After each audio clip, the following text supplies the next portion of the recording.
The Egyptian sun beats down, relentless, unforgiving, it bakes the endless sands. These golden dunes stretch to the horizon. They ripple like a vast silent ocean. For millennia, they have guarded secrets. Secrets whispered only by the wind. A wind that carries the scent of dust. And the faintest hint of forgotten magic. This is a land where history breathes, where every grain of sand holds a story. Untold, unseen, waiting. This is the legend of the Lost Labyrinth of Egypt. Let's journey back in time. To the 5th century BC, a time of great thinkers and explorers. We meet a man named Herodotus, a pioneer in the field of history. He was a Greek historian, often regarded as the father of history. Herodotus travelled widely, documenting his journeys meticulously. He saw incredible things. He wrote them all down, creating a treasure trove of knowledge for future generations. His accounts give us a precious window into the ancient world. Herodotus ventured into Egypt, a land already ancient in his time, filled with mysteries and marvels. He was captivated by its wonders, the towering pyramids, the mighty Nile, and the enigmatic Sphinx. He documented the customs, the beliefs, and the monumental architecture. He spoke with priests. He listened to local guides, absorbing their stories and wisdom. He tried to understand this incredible civilization, its ambition and its ingenuity, its deep connection to the divine and how it shaped their daily lives and monumental achievements. Herodotus didn't just describe the labyrinth's size. He gave us glimpses of its interior. He spoke of 12 roofed courts. These courts were enclosed. They faced one another. 6 courts faced north, 6 faced south, all within the same outer wall. Imagine walking through such a place, the grandeur, the symmetry, the sheer ambition of its design. It must have been breathtaking, a true architectural marvel. He mentioned that the passages between rooms and the winding paths through the courts were endlessly intricate, a true maze designed to confuse, to disorient, to impress any visitor. The labyrinth surpassed even the pyramids in its workmanship. After these ancient accounts, silence fell for centuries. The labyrinth faded from living memory. It became a whisper, a legend, a treasure hunter's dream. Where did it go? How could such a colossal structure disappear? The sands of Egypt are patient. They consume, they conceal. But the stories persisted, fueling the imagination of explorers and the quest for this lost wonder. The search was inevitable. In the late 19th century, the hunt intensified. Archaeologists flocked to Egypt, armed with ancient texts and a burning desire for discovery. One notable figure was Sir Flinders Petrie, a pioneering Egyptologist.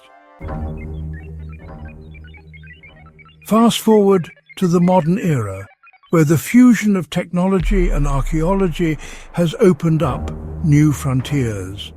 Technology has given us new tools, new ways to peer beneath the surface without digging a single shovel of sand. The advent of satellite technology has been a game changer, allowing us to explore the unseen layers of our planet. Satellite archaeology has revolutionized the field.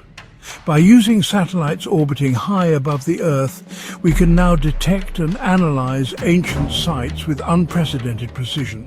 High-resolution imagery from space can reveal subtle patterns on the ground, patterns invisible to the naked eye. These patterns can be the key to unlocking secrets buried for millennia. These can indicate buried walls, ancient roads, or even entire settlements. The ability to see these hidden features without disturbing the ground is invaluable. The labyrinth might be hidden, but perhaps not from our eyes in the sky. With the right technology, we can uncover what lies beneath the sands. How does it work? Satellites can use different types of sensors. These sensors can capture a range of data, from visual imagery to thermal readings. Infrared imagery can detect variations in soil temperature or moisture content. These variations can reveal the presence of buried structures as they affect the soil's thermal properties. These can be affected by buried structures. The differences in temperature or moisture can outline the shapes of ancient buildings or roads. Ground-penetrating radar, sometimes deployed from low-flying aircraft or drones, can send signals into the earth and map what lies beneath. This technology is like giving the ground an X-ray, revealing hidden layers. It's like giving the ground an X-ray, searching for anomalies, for the ghosts of buildings past. This technology offers hope. It allows us to visualize what has been lost to time. In 2008, a team conducted a geophysical survey in the Hawara region, the same area Petrie explored. They aimed to uncover what lay hidden beneath the surface. They used advanced remote sensing techniques. Their results were astonishing. The data they collected painted a picture of what might be buried below. They detected evidence of a massive buried structure just south of Amenemhat III's pyramid. This discovery reignited interest in the ancient labyrinth, suggesting that its secrets might still be waiting to be uncovered. We have the ancient texts. We have Petrie's findings, meticulously recorded over years of dedicated research. We have the intriguing satellite data revealing hidden structures beneath the Earth's surface. But what did the labyrinth actually look like? How can we bring this ancient wonder back to life in our minds? How can we grasp its sheer scale, its mind-bending complexity, the vastness of its corridors and chambers? This is where digital technology steps in again, bridging the gap between the past and the present. Archaeologists and artists can create three-dimensional reconstructions, allowing us to explore these ancient spaces virtually. Virtual models of this lost marvel crafted with precision and care, based on all available evidence from historical texts to archaeological findings. And a little bit of educated imagination blending facts with creative insights. The process is like a digital excavation, uncovering layers of history with each click. Every detail from Herodotus is considered: the 12 courts, the stone roofs, the countless rooms, the intricate passages, each element meticulously analysed, then data from Petrie's site map and the geophysical surveys. These layers of information are crucial, are fed into powerful computers capable of processing vast amounts of data. Software helps to piece together the puzzle, reconstructing the ancient site bit by bit, bringing the labyrinth back to life. Egypt speaks through its hieroglyphs. These sacred carvings adorn temples, tombs, and monuments. They tell stories of pharaohs, gods, and daily life. They record history and religious beliefs. If a structure as monumental as the labyrinth existed, surely there would be inscriptions, detailed records celebrating its construction, its purpose, its grandeur. But the hieroglyphic evidence for the labyrinth is surprisingly scarce, frustratingly so. Near the pyramid of Amenemhat III at Hawara, the presumed site of the labyrinth, some inscriptions have been found. So, if this colossal labyrinth truly existed, what was its purpose? Why build something so vast, so intricate, so expensive? Archaeologists and historians have debated this for decades. The ancient texts offer clues, but no single definitive answer. The labyrinth remains an enigma, not just in its location, but in its very reason for being. The theories are as complex as the structure itself.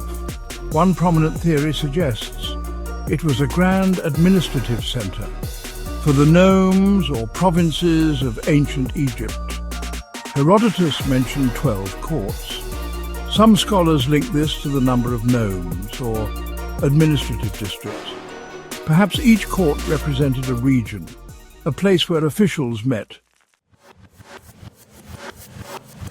The Lost Labyrinth of Egypt. The name itself conjures images of mystery, adventure, and untold wonders. We have the vivid accounts of Herodotus and other ancient writers.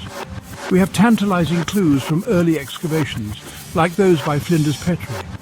We have intriguing shadows on satellite images. hinting at something vast beneath the sands, and we have digital reconstructions that bring its possible grandeur to life. Yet the labyrinth remains stubbornly elusive, a ghost in the historical record, a grand puzzle with missing pieces, despite centuries of searching and decades of modern investigation. No one has definitively stood within its thousands of rooms or gazed upon its 12 stone courts.